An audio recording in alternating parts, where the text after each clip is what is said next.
All right, everyone, welcome back into another live edition of the Patriots Beat podcast here on the CLNS Media Network, presented by our wonderful friends over at Game Time and Prize Picks. It is Brian Hines back as always with Alex Barth, and we have a football game kind of to break down because the Patriots opened the preseason last night and they won 17-3 over the Carolina Panthers. It certainly was a preseason football game, and especially with the Yeah. quarterback usage, which we can get into. And we'll start with that because we were all excited for our first May Day in New England, and it lasted 6 plays, 7, including the penalty, and then Drake Maye was pulled. So Jacoby Brissett started. He got one series, and then they went over to Drake Maye, and he got the one series I just mentioned, both with the starting offensive line, which, Mayo said that was the plan for both of these guys to get one series each with the starting offensive line. We've seen a pretty leaky second unit, even a first unit at times in camp. So seems like they wanted the top two guys behind the top offensive line. But then things got turned over to Zappe.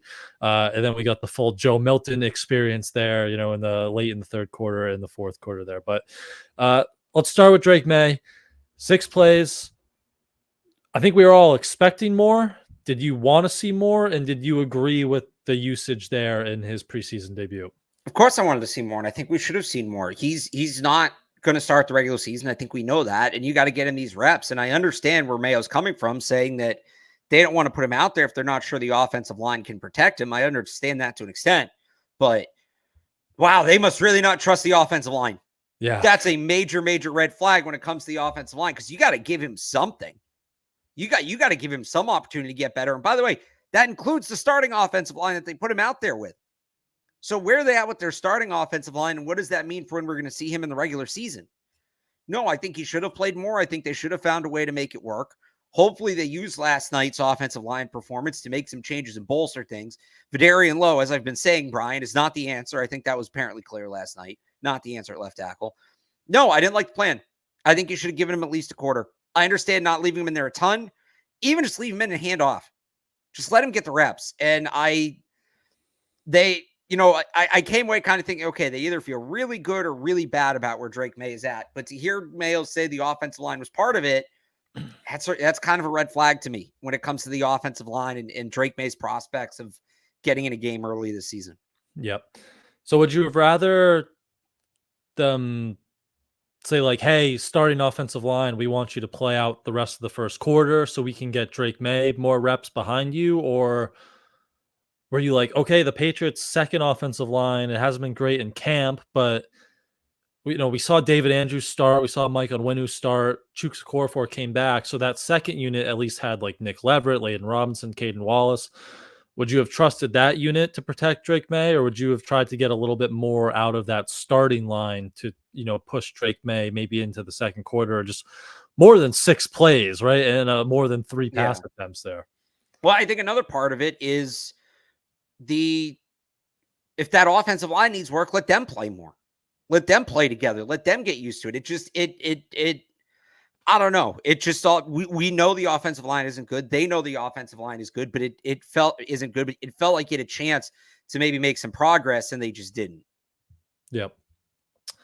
Yeah, Vidarian Lowe and Chuks Okorafor weren't great. They each allowed a pressure early. Chuks Okorafor had the false start, so not a great showing from false there. start too. Took off on a route. It looked like he was just leaving the field. I was like, what is going on there? So not a great showing from that top unit. And yeah, that seemed to affect the quarterbacks a little bit. But it should change going forward. Do you think the joint practice coming up against Philly also has something to do with this? Like, you'd imagine Jacoby and Drake are going to get a ton of run on Tuesday. Then Mayo said they'll probably play, or, he was talking about Drake this morning, said he'll probably play a little bit more there in the next preseason game on Thursday. So do you think that had something to do with this as well? The reps, maybe it shouldn't have, right? Again, we wanted to see him more and he needs the reps, but do you think in the back of their minds, maybe they're like, okay, he's going to get a ton of run Tuesday and Thursday against the Eagles. We can kind of dial it back with the offensive line last night. So yes and no. I mean, Mayo said that the reps are going to change and Maye will get more opportunities, and he has said in the past that eventually Maye's going to rep with the starters. But if the offensive line's part of the reason that he's not doing that right now, especially in game action, that's not going to change.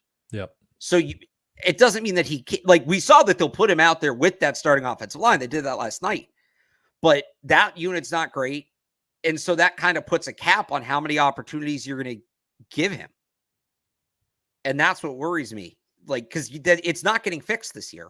It might get a little bit better, but it's not getting fixed. And guys are going to get hurt. And they don't have a ton of depth. Even the interior, which I feel good about, starter-wise, they don't have a ton of depth. So, I mean, I think he'll rep more. But I do, again, feel like there's a cap on it if the offensive line is part of the equation. And the offensive line should be part of the equation. It goes back to the bigger issue of they were historically bad at tackle last year. Their two best tackles were Trent Brown and Connor McDermott. They're both gone. And their answer was to add a fringe starting right tackle to play left tackle and a career college right tackle who's not a bad player, but again, to play left tackle. Yeah. Yeah. So the offensive line at this point isn't changing, right? Like there's a couple of veteran tackles, but we went down that road. Like they're Mayo hurt. said they're going to work guys out today. Yeah, that's also true. So we'll see who comes in for a workout. But if you're just pairing Maye with the top offensive line, and that's the only reason he's going to get out there, like might not get out there a lot. So, but anything from his performance in those 6 plays, two screen passes, or one screen to Gibson, and then the kind of check down to Kevin Harris. He had one that was like a little high to Jalen Reagor, but maybe could have been caught. I know Dan Orlovsky had like a 3-minute video going over like kind of the little things, right? Like he doesn't play under center a lot at UNC. He seemed pretty comfortable with that, with handoffs, doing all that from under center. Just again, 6 plays we have to break down here, but I thought like just solid but unspectacular. Kind of you saw him do the little things as Orlovsky kind of hinted at. Yeah, I think the big plus on that screen pass, again, Vidari, and it's a screen. So usually you have defenders coming at you. Vidari and Lowe should be pulling. Instead, he somehow on a screen gets walked back into the quarterback. Drake Maye too. After false starting. You're right, that didn't get called. Drake Maye with the tackle basically in his lap, doesn't panic, stays very calm, just flips the ball out. Doesn't mean he's going to get a Hall of Famer. I know a lot of people are going to roll their eyes at me hyping up a screen pass. This is where we're at. This is what we have. Dealt with some pressure, didn't panic, didn't try to do too much, just flipped the ball out, got it done. The low to me was, and he mentioned this after the game, I would have liked to see him try to drive the ball down the field on that third down. I don't remember who it is. The wide receiver to his left has 2 safeties kind of over the top, but if he zips that and the receiver comes back to the ball a little bit, there's maybe a play to be made. But nothing. I feel the same coming out of the game as I did going in. And I don't remember if I said this on Zolak and Bertrand yesterday, or if I said it on our last crossover show, Brian, that you hope Gerard Mayo feels some sort of way different about Drake Maye, better or worse, after the game because he got an evaluation in. I said the worst thing that could happen is Gerard Mayo feels the same. I think I feel the same because we didn't see anything. Like there's just really nothing there to sink your teeth into. Yeah, I mean, again, it's 6 plays. So I thought he made, like he looked comfortable at least running the things and, being under center and, the screen, dealing with the pressure. And even the third down pass, like I know he said he maybe wanted to push it downfield. Like he had a guy in his face on that one too. Chuks Okorafor got beat off the right side. So maybe like he has the arm talent to maybe try to drive that. But I thought like just it was a good decision in the moment as well. So but yeah, hopefully it's not like he puked all over himself. Yeah. It's not saying he was bad, but it's such a limited sample size that you can't really glean anything from it. You can't walk away with feeling a lot better about him or being like, okay, maybe we have to take a step back with him. Like you feel the same, which probably isn't how you wanted to go into the game. You didn't want to leave the game feeling like that, but right. That's Drake Maye. Anything from Jacoby Brissett's one series seemed a little spotty accuracy wise, which we've seen at camp at times. He fired high to Mitchell Wilcox on like a short crosser who was wide open, and then he underthrew Tyquan Thornton deep. Kind of a tough one though. Like he started on the left side of the field and came all the way back to the right side of the field, but it was still underthrown. And then Ramondre had a first down, but then 3 and out and punt for Jacoby. So Again, one drive, not a lot of plays, but anything from Jacoby's performance last night? So I thought he did a good job of maneuvering in the pocket, which, again, right, is kind of always collapsing in on him, wasn't very consistent. But yeah, when it was actually time to throw the ball, even though he was able to get himself space, set, and throw, wasn't accurate. Like you mentioned, kind of some of the throws he missed. So underwhelming performance from him, but he's a veteran. I'm not like super worried about it. Yep. All right. Before we get to the fun in Joe Milton, Bailey Zappe was the third quarterback up. I was just trying to pull up the snap counts. He played 36 snaps, the most in the quarterback room. Why did Bailey Zappe get 36 snaps? Are they trying to showcase him for a potential trade, or did Gerard Mayo just have the fever, or what? Why was Bailey Zappe playing so much last night? So showcase is possible. Also, I mean, if we're going to expand Gerard Mayo's answer, they didn't trust the offensive line, and Bailey Zappe was essentially a sacrificial lamb. He's not a developing quarterback. He's not your starter. He's a guy to go out there, take hits, essentially eat innings, because that's kind of what he did last night. That was my thought more than a showcase. Usually showcase guys week 3. Teams are still internally going through things at this point, but I'm sure maybe that was part of it, but I think he was just in there because, again, they don't trust the offensive line, and that's the guy they were the most comfortable with taking the hits. Yeah. He's your last reliever in the bullpen when you're down 8 runs in the 4th inning. You just need someone to come in and eat a bunch of innings. That was kind of Bailey Zappe last night, and just looked like Bailey Zappe, right? Like I think his average depth of target was like 5 or 6 yards. So kind of living in the short area. You still see some of those movement skills, those improviser abilities in the pocket, but that you saw in live action last year. But just the usual Bailey Zappe kind of performance. So maybe that is, if a quarterback goes down somewhere else, a team will send a late draft pick to get him as a backup. But we'll kind of see, because the future looks even worse for him because of what Joe Milton did last night. And we can just transition this into Joe Milton. Just take it away on Joe Milton. I know you're dying to talk about Joe Milton, so just take it away. Yeah, it's part of the Joe Milton experience, I guess. I'll say this. And I want to actually, let me pull this up. I want to reference a tweet that's out there. I got to find it. It's the Albert Breer tweet. Oh, the New you England, probably know what I'm talking about. The New England region.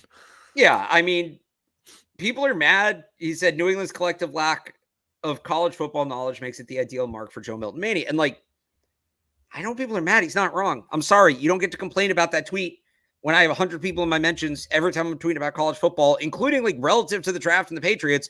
It's a lesser product. It's boring. Nobody cares. Nobody watches. It's for the South. What do you think? You're a redneck? No. You either watch college football or you don't. Get on board, or you don't get to be mad about tweets like that. But there is some truth to that, because if you didn't watch Joe Milton in college and you saw that last night, you would think, because he's not your typical 6th-round pick. He has first-round physical tools, and he put them on display last night. And I understand why people would jump to, holy crap, they found this guy. But physical tools were never Joe Milton's issue. He's 24. He played 6 years in college, and he had consistency issues pretty much throughout. There's not a ton of growth there in terms of his consistency. Now, I'll say this. His mechanics looked much better last night, and he was good throwing the ball underneath. And I think he's really put in work with Alex Van Pelt in that regard. The question is his consistency. Can he go out and do that again and again and again? Because with Joe Milton, the highs are high and the lows are low. And we saw the highs last night. So, and this isn't me saying, this isn't me discounting what he did last night. I think that's incredibly valuable. And it's all the item on my roster projection today. The team should keep him, because holy crap, if you are the team that finally figures out Joe Milton, the reward is monstrous. It is unlike many rewards out there in the player development game. His ceiling is tremendous, but it's also very far away.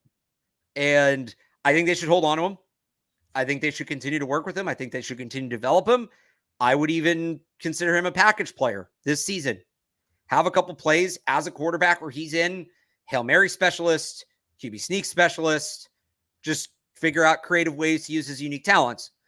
But let's not jump to the conclusion that he's the starter, because he essentially played 2 drives, and there's a lot more to Joe Milton than what we saw in those 2 drives. And let's see if he's improved some other parts of his game, namely the consistency. If he can come out and do that again, do it in practice, do it in the joint practice, do it against the Eagles, like we'll start having, just like with Drake Maye, we'll start having the conversation about moving up his valuation. But you only saw part of the picture with Joe Milton last night. That's what I would say. Yep. Yeah, he played 20 snaps, and it was fourth quarter of the preseason. So as exciting and electric as the play where he's running around the backfield, like the longest 12-yard scramble of all time, probably, like, it's not going to cut it maybe in week 3 of the regular season against starting NFL players. Right. You do give him credit. Like you mentioned, he was accurate taking stuff underneath. His mechanics look a lot better. Like me and Evan were talking while we were waiting in the interview room, like his feet in the pocket, like he looks a little more bouncy. He's moving around well back there.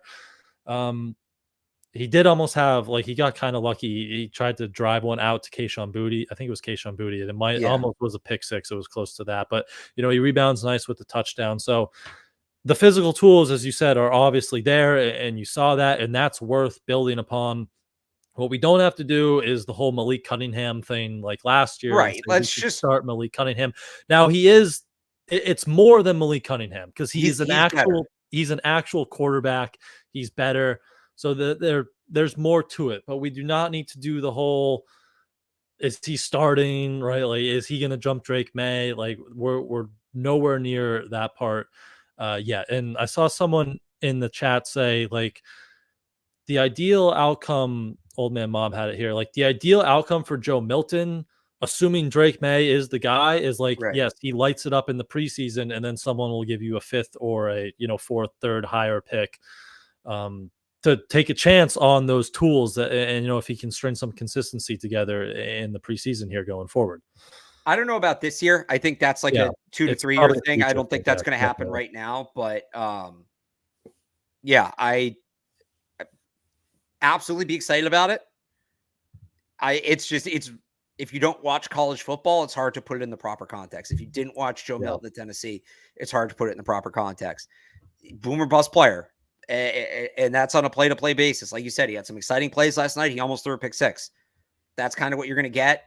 You just need to see consistency from him. You were never going to see that in one game. But he did play well.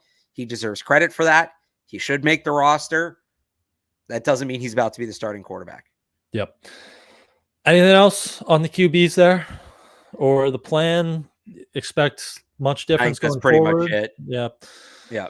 All right, so let's take a very quick break. We'll hear from our friends over at Game Time, and then we will come back and talk a little bit more about that offense from last night. I got to talk to you guys about Game Time, which is the authorized ticket marketplace of Major League Baseball, and it makes getting tickets faster and easier because prices on the Game Time app actually go down the closer it gets to first pitch.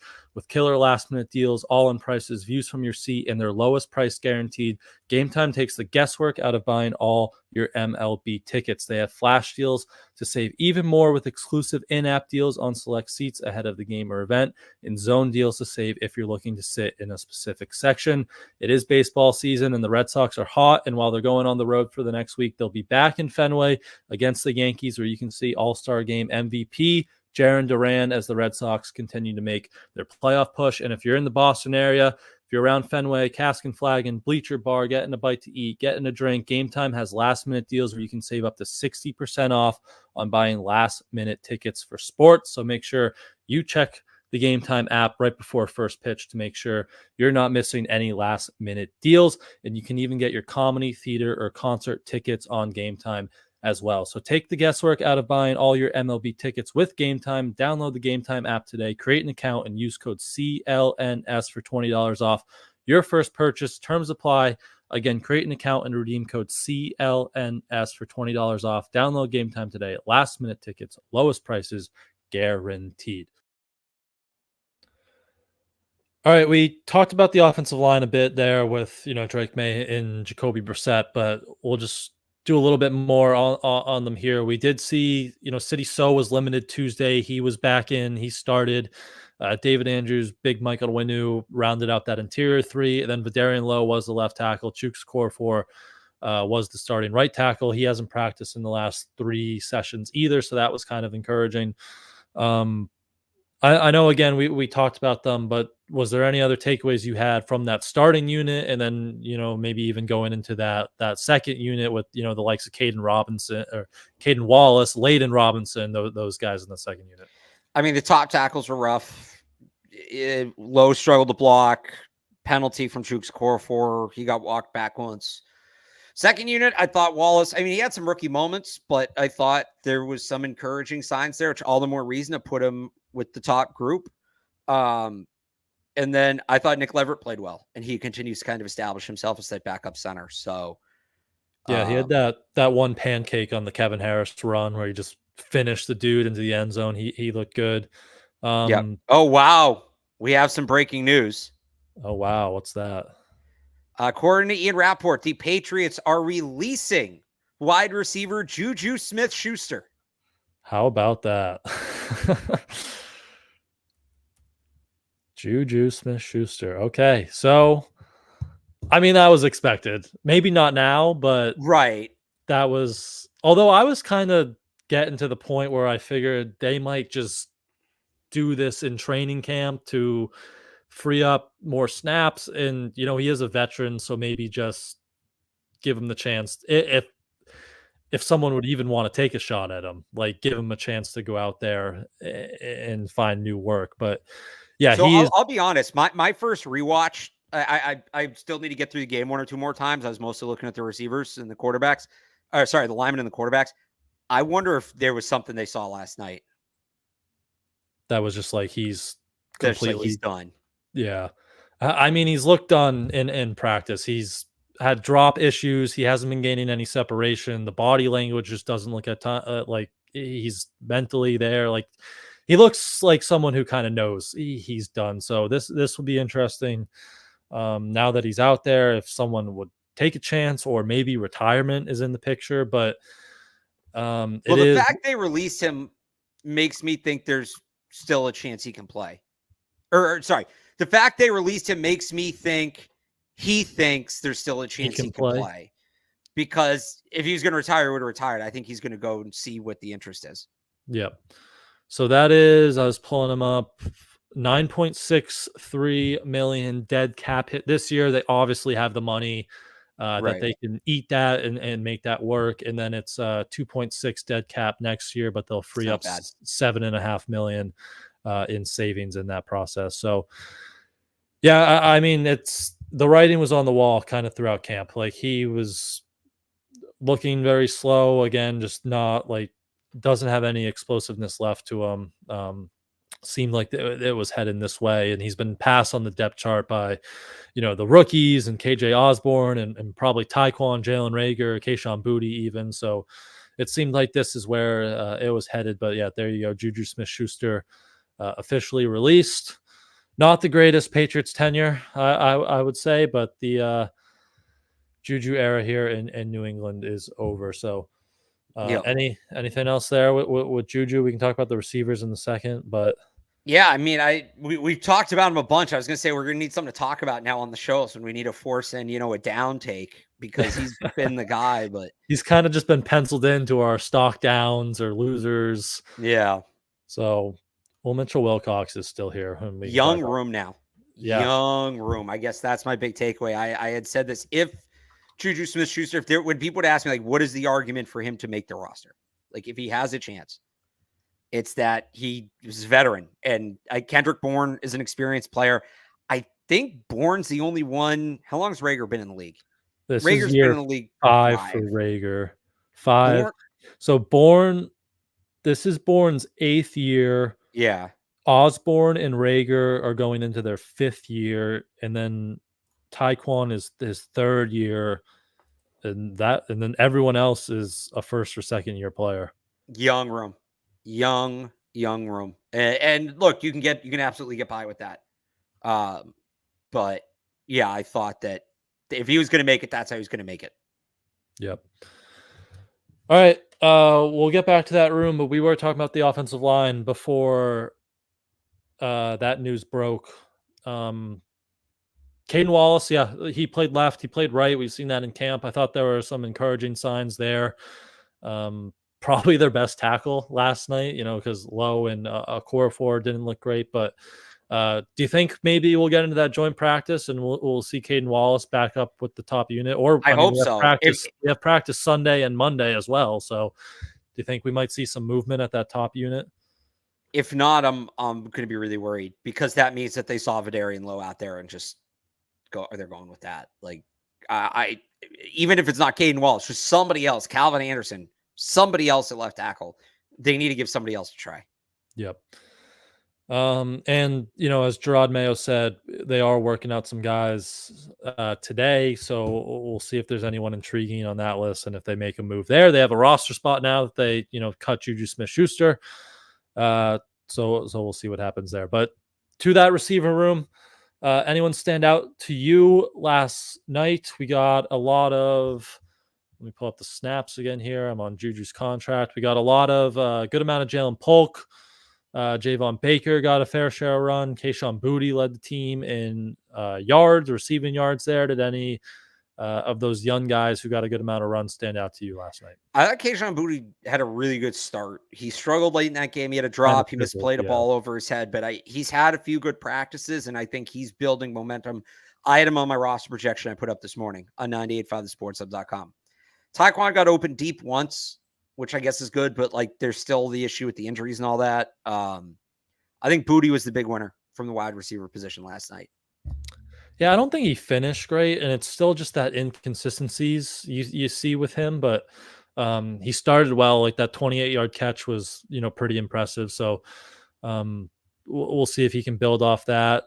Polk, just nothing flashy, but you see what we've seen in camp where he can I think Polk and Baker were pretty much what we've seen. We've seen. Yeah. Baker, hit or miss, right? He had that really nice body control catch along the sideline. It got wiped out because of a penalty. And then Polk, just that reliable chain mover. You saw the strong hands on, I think it was the second reception. So just more of what you've seen from the rookies, which was encouraging. And then Taekwon, he got open downfield on that one pass. Unfortunately, it was kind of underthrown, but got some vertical separation, which was nice. Did his usage surprise you at all? The fact that he only got, I don't see him on the list. He got 7 snaps and then kind of just got pulled. So talking about, I think that was was that the injury, do you think, or are they viewing him as a starter, do you think? No, I think it's the injury. I was surprised he played as much as he did. I didn't think he was going to play at all. Yeah. I wonder if there was he made a point, or the team made a point of, if you're going to make this team, we need to see that you can physically take it. And we know you're banged up a little bit, but we want you to play through it because you're going to need to be able to do that. Yeah, I was surprised he played as much as he did. Yep. The only other receiver note I'll have is I'll just give Jaquay Jackson a shout out. He runs some smooth routes. He had a really nice up and out for that touchdown. Not going to make the 53-man roster, right, in that deep receiver room, but he looks the part of just a really good scout team practice squad wide receiver. So maybe he'll stick around in that role if he can build off a good game last night. But that's the receiver room. Running backs, so a lot of Kevin Harris. He was kind of third up behind Ramondre and Antonio Gibson, and then good amount of JaMycal Hasty and a little bit of Terrell Jennings. I love Terrell Jennings. He runs hard. Yeah. He breaks tackles. He had the biggest run of the night. He broke off a 20-yarder, which looked blocked pretty well on the right side there, but a couple missed tackles forced. I think he was at over 4.5 yards after contact, which kind of matches up with his college production the last year. So he might be pushing RB3 duties in my mind, but Kevin Harris still seemed to have the role, the usage for an RB3 last night. Yeah, they gave Kevin Harris a ton of run. I think they wanted to give him an opportunity to get ready. I think Terrell Jennings, and he was impressive, but I think he's a player you look at, gets to the practice squad, and if and when running back injuries happen, because they're kind of inevitable in the modern game, he'll be that next man up from the practice squad. Yep. And then anything in the tight end room? I mean, Mitchell Wilcox continued to Yeah, he's struggle with struggling. his hands. So my thing, let me requalify my take, because I had a bunch of people tweeting at me last night, and I get it. Like, you need to give up on Mitchell Wilcox. My point was never that Mitchell Wilcox was a good player. You never believed in Mitchell Wilcox. No, You my believed in point his was spot on the roster right. potential. The team is treating him the way they would treat a player they plan to have on the roster. They were giving him the most opportunities to win a roster spot. It seemed like they wanted him on the roster. I think at this point, it's clear he did not capitalize on those opportunities. The drops, and they're excessive, but he is a blocking tight end, but he wasn't even great blocking last night. I posted a roster projection this morning, 985thesportshub.com. I think they're going to keep 3 tight ends. I just left veteran TBD tight end acquisition. Like, just like last year with Pharaoh Brown, I think they're going to go find, they want a blocking tight end. That's pretty clear. Wilcox has not risen to the occasion. I haven't been overly impressed with Jacob Warren. Petway's more of a receiver. He's not a blocker. Jaheim Bell's his own thing. I think he's going to start the season on the practice squad, although he had a nice catch and run last night. I think they're going to, just like they did with Pharaoh Brown last year, go find a veteran blocking tight end somewhere during roster cuts, and he'll be the 3rd tight end. Because Mitchell Wilcox, maybe he sticks on the practice squad as like depth, but he's not played like a player that's earned a roster spot at this point. Yep. And well, Michael Petway is kind of behind him. He had a penalty, so not a great night from kind of those depth tight ends. We didn't see any Hunter Henry. Hooper got 1 series, I think, with Brissett, and then so it was most of those depth guys, and it wasn't an overly impressive night. Although I did like the Jaheim Bell catch you mentioned. It was kind of that block and release in the flat, and then you see the yards after catch skills. I think he first down 10 11 yards there, so intriguing skill set. We'll just, but he's again more of that. He's not a traditional tight end. He's certainly not going to be like a hand in the dirt blocking tight end. He's going to have a kind of unique role. So maybe there is a veteran. They should have just kept Pharaoh Brown. He would be perfect, but he's out in Seattle. So we'll see if we'll see how that kind of shakes out if someone else gets added to that group. But anything else on the offense? I think that was mostly. I think that pretty much covers it. Yeah, that was most of them. So we'll flip over to the defense. Before we do that, Prize Picks is America's #1 daily fantasy sports app with over 5 million active members, and it's the easiest and most exciting way to play daily fantasy sports. Unlike other apps on Prize Picks, it's just you against the numbers as you pick just more or less on 2 to 6 player stat projections and watch the winnings roll in. With Prize Picks, you could turn $10 into $1,000 while watching Team USA. Close one yesterday for the basketball team, but they won. You can watch them rack up the gold medals this summer. You can make Prize Picks lineup of players on the basketball team, as well as soccer, tennis, golf, and more in as little as 60 seconds.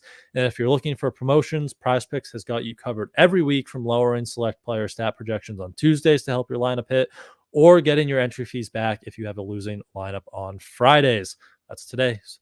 Download Prize Pick app today and use code CLNS for a first deposit match up to $100. That's code CLNS on Prize Picks for a first deposit match up to $100. Pick more, pick less. It's that easy over on Prize Picks.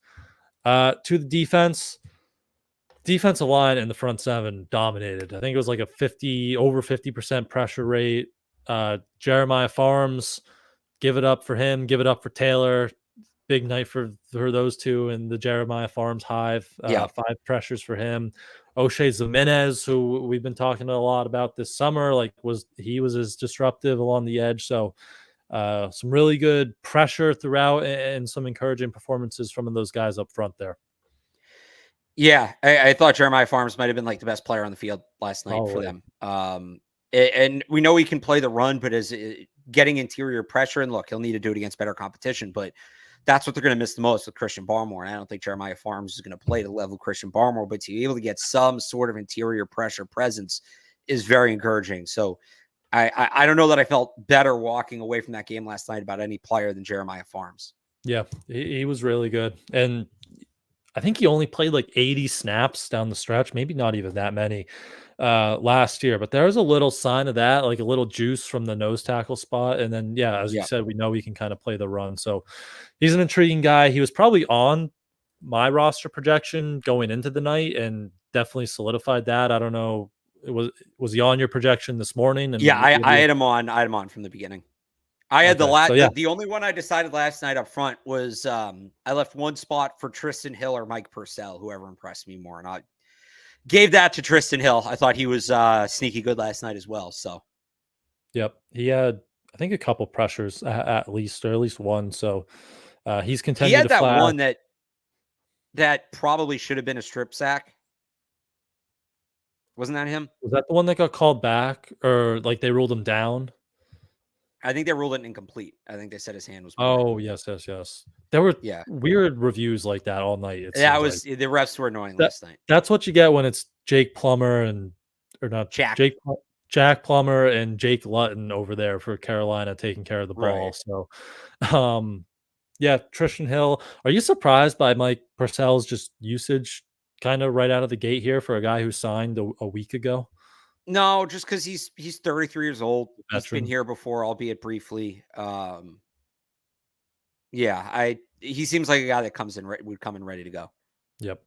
PFF had Tristan Hill with 2 pressures, so Okay. yeah, some good pressure from him, and yeah, I think it was one of those weird strip sack maybe plays. So, um, other like front 7 guys, just John Morgan had a couple pressures. Christian Ellis for a guy who was a pure specialist, right? They're moving away from Yeah. those type of guys. Like I thought Christian Ellis was really good, had a sack, kind of flashed some physicality, and then William Bradley Kane, who has made some plays in camp as well. And if Taki is on the pup, maybe that opens up a spot for Bradley Harris there. So they Well, I had mean, some Raekwon McMillan started. I think yeah. that's relevant. I would say to O'Shane Zimenez had a pressure at a big hit on special teams. I thought he had a good night.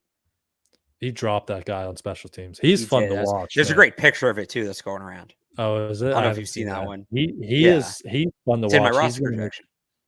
He's definitely gonna make the team, it seems like. So Yeah.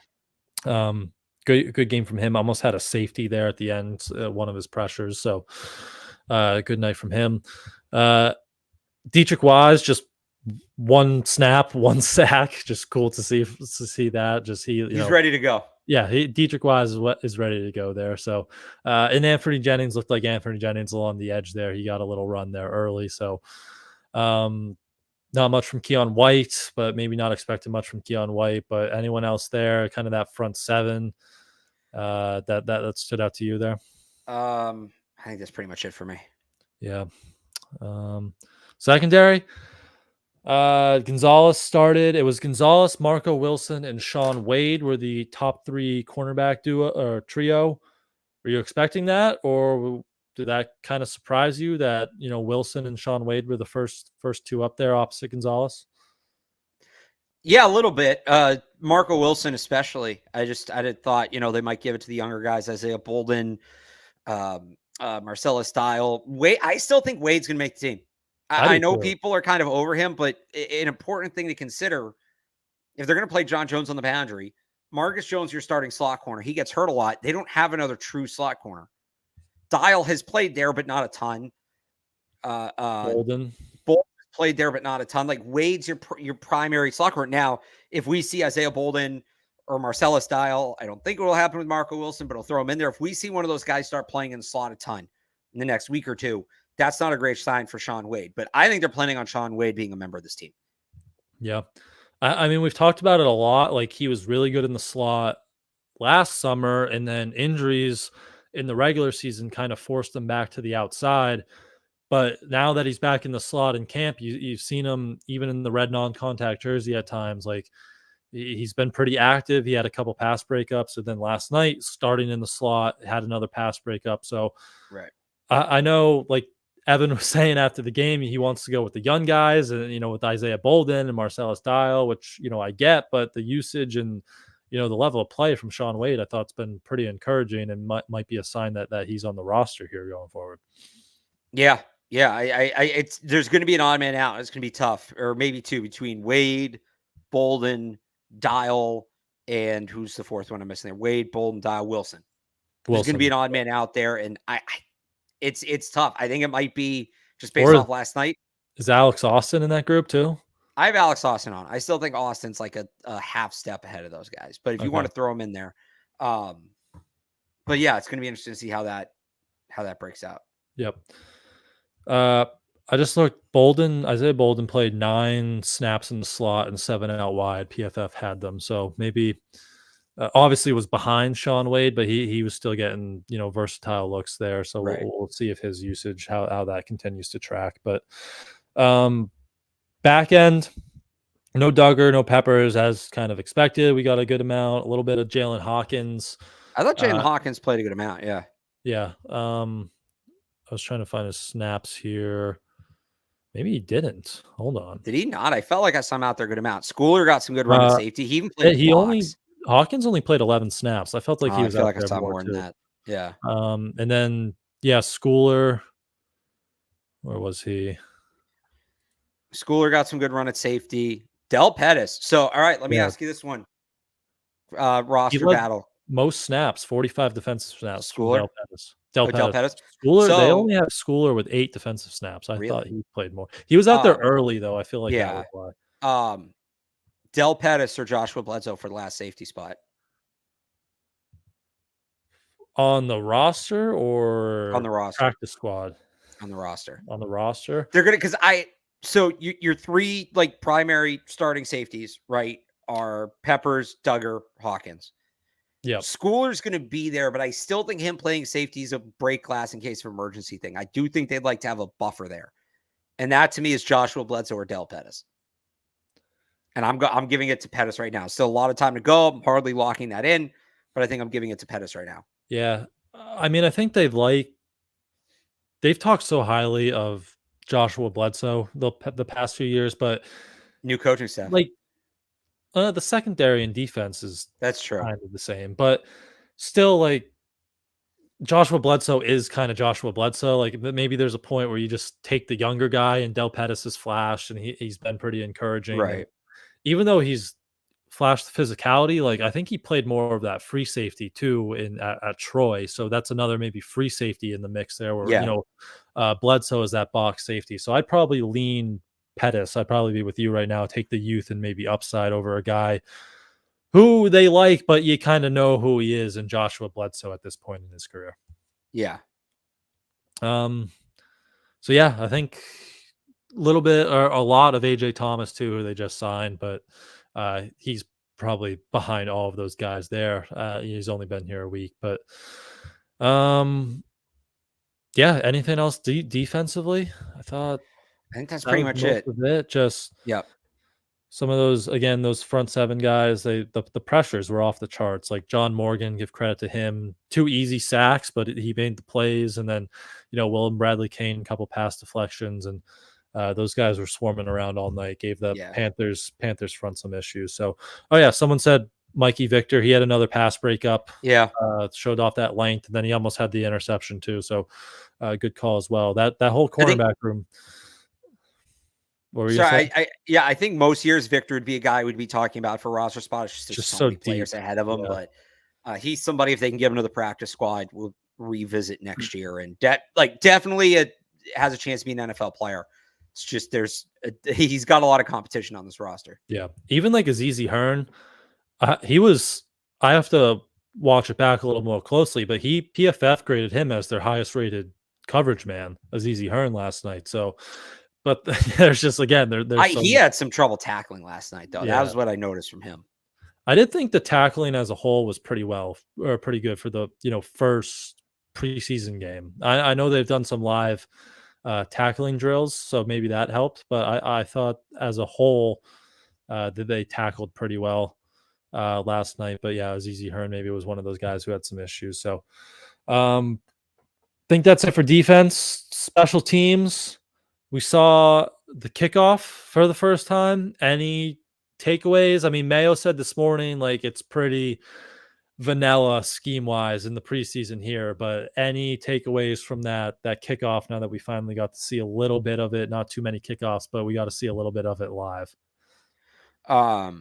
Yeah, the one thing that stood out to me seeing it live is there were a few times where I was like, oh, there's a hole. Like right as the return's about to get there, close so quick.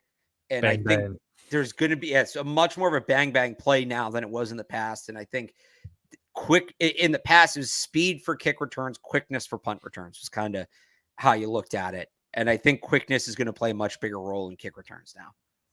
Yep, can see that. The one thing I'll say is on their coverage, we talked a lot like in the spring when we were trying to game plan for this, like if they would layer their coverage, right? Like you don't want 11 guys across. It seemed like I think they had 2 defensive backs playing the edge, and they like had those guys kind of drop back so they would form a second kind of wall. It was like them and then Ryland in the middle or whoever kicked off. So they would have like 3 guys behind. Seemed like they were like staggering their coverage, which we kind of expected, but just see it in the first game, live action kind of play out like that. So that was the first kickoff action. Punt return quickly. David Wallace just gave him some flowers. Like he was very good, set up their first touchdown drive with a couple nice returns. So give him some credit in the return game. Bryce Behringer just looked like Bryce Behringer. No preseason needed for him. He's been really good in camp and 1 touchback, but 3 downed inside the 20 last night. So he was good. But kicker battle, you were kind of going back and forth on who you thought was winning the kicker battle. We saw 2 extra points from Chad Ryland. He made both. Joey Sly got the 42-yard field goal. He made that. They seemed to be just rotating these guys. It went like Ryland extra point, Sly field goal, Ryland extra point. So maybe not too much to read into the order, but you were kind of going back and forth on who you were thinking was winning this battle so far. Where are you at with that? And just thoughts on the kickers last night. Well, Jerron Mayo said this morning it's still wide open. I believe that. Like, I don't think there's been anything definitive, but if I had to pick somebody today, I think it's Chad Ryland because he's been better from that 30 to 49-yard range. And that's ultimately what matters. Sly's had a bit bigger leg, but I think they're going to be aggressive, in those 50-plus yard situations and maybe go for it. So, yeah, I think Ryland's been better where it matters most. So I would give the edge to Ryland right now. But like I said, I agree with Mayo that it's still wide open. Long way to go. Yep. Lots of practices. Who Mayo kind of said, like, the importance of practice in that competition is pretty big, but 2 games left, 2 in the preseason to decide that. So, right. Long way to go there. But I think that's it for players. Before we get out of here, I'll ask you, it was Gerard Mayo's first game. It was the first time Alex Van Pelt's called plays in a long time, even though it was, just basic kind of fundamental stuff. He wasn't, setting stuff up there in the preseason calling plays, but DeMarcus Covington's first time calling plays, Jeremy Springer's first time running the ship. Mayo said they had like a walkthrough in the stadium on Wednesday.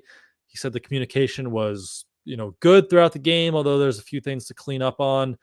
Watching the sideline, it looked like, as you would expect, Van Pelt and TC McCartney were in the quarterback's ear every time they came to the sideline. So was there any glaring observation from you on just the whole coaching staff operation and their first kind of real dress rehearsal dry run last night? Yeah, just some procedural offense penalties that need to be cleaned up. That was the one thing that stood out to me. I thought for the most part it was a clean operation.